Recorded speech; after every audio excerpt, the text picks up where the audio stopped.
video presentation today. I'm Rain Samantha Habay-Habay from CRIM22.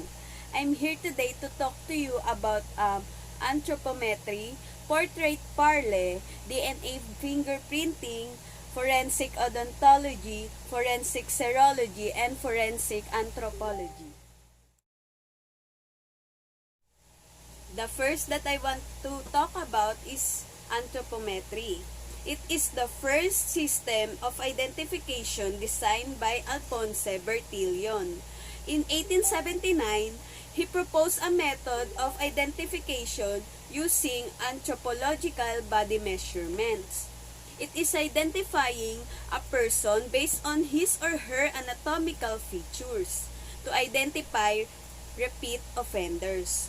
He built a set of tools known the Bertillon system.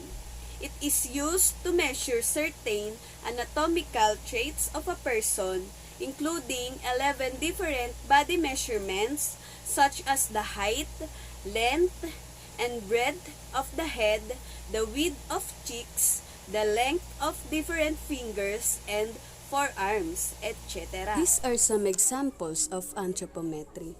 Bertillon entered these measurements into file cards for each arrestee and sorted them by the offender's size. A suspected recidivist could be matched by these measurements, and then his name could be cross-referenced to his criminal record. The second one is portrait parley. It is meant to supplement measurements and better ascertain the identity of a given person. Bertillon broke down each part of the human face into minute details.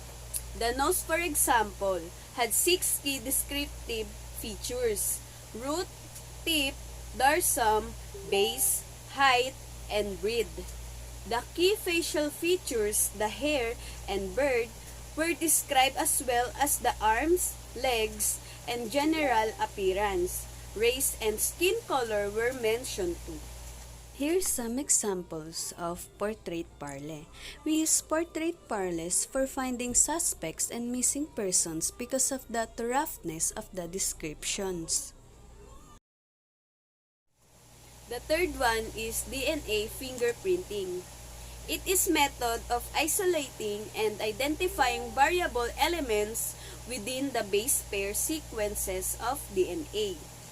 DNA printing was in legal disputes, notably to help solve crimes and to determine paternity.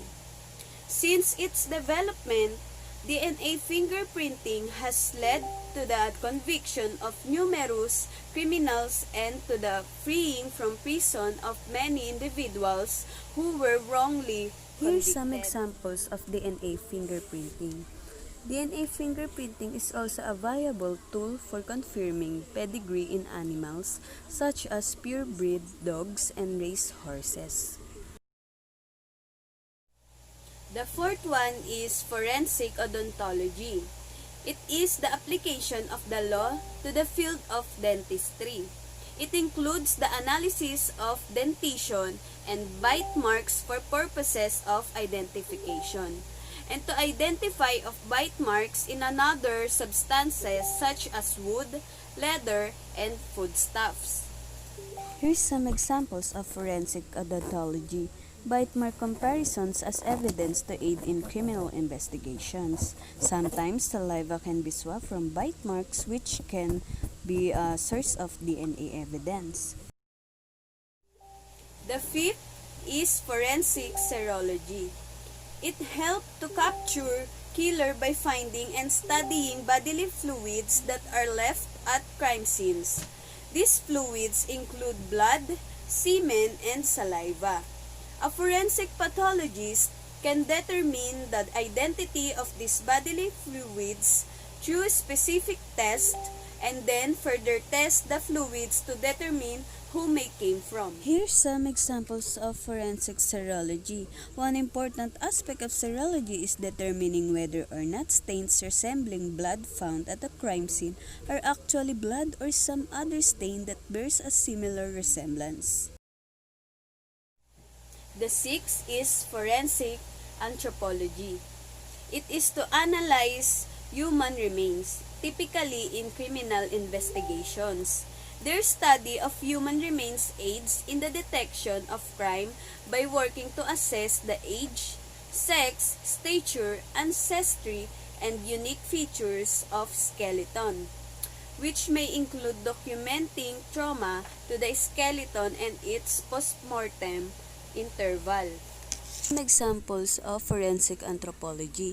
Through different methods of data analysis, forensic anthropologists can determine essential characteristics such as age, sex, origin, and even other information such as medical issues, height, and information about life history.